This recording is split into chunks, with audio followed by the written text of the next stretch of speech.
जयकारा लगावो, झंडा लहरावो, जयकारा लगावो, करो तोला सत सत जोहार। जग महि महिमा पार, हे भारत माता, जग महि महिमा पार।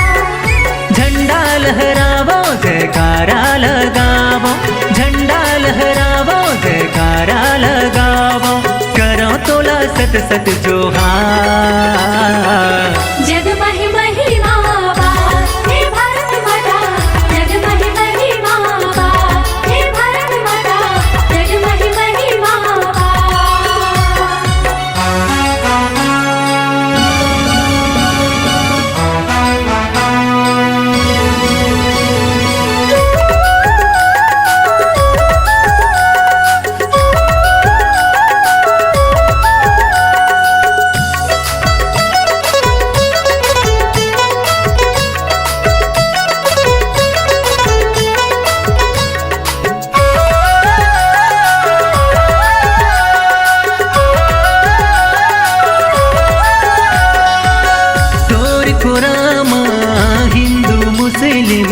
सिख ईसाई के बसेरा, हे भारत माता, सिख ईसाई के बसेरा। उर्स लगे अज मेरे माता, भोले बाबा के मेला, हे जिगा जिगा भोले बाबा के मेला।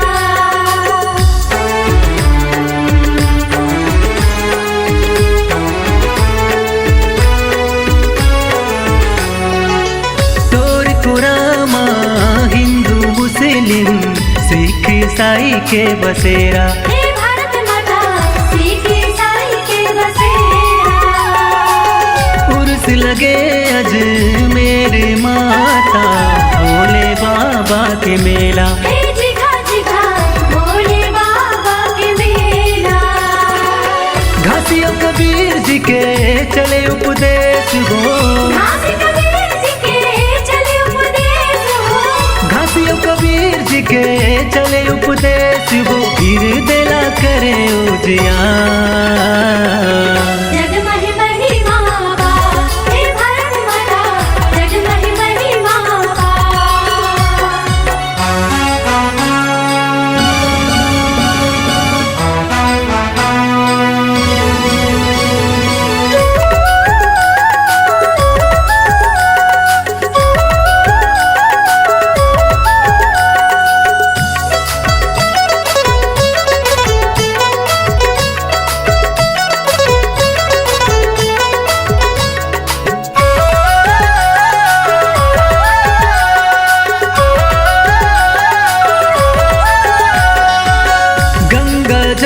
के निर्मल पानी, धन हम सोने के बाली, हे भारत माता, धन हम सोने के बाली।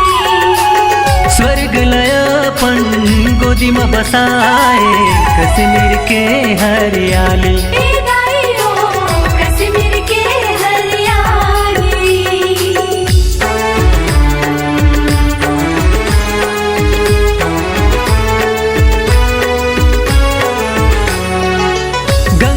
जमुना के निर्मल पानी, धन हम सोने के बाली, हे भारत माता, धन हम सोने के बाली।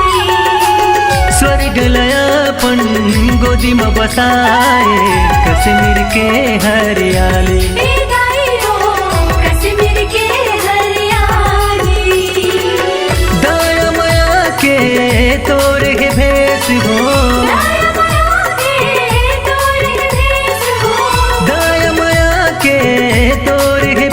किसे करो दाई तोरे बखान। जग महि महिमा पार,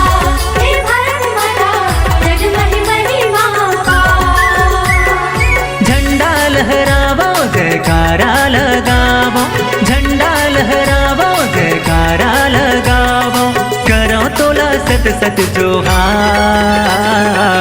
जगमहि महिमा अपार हे भारत माता, जगमहि महिमा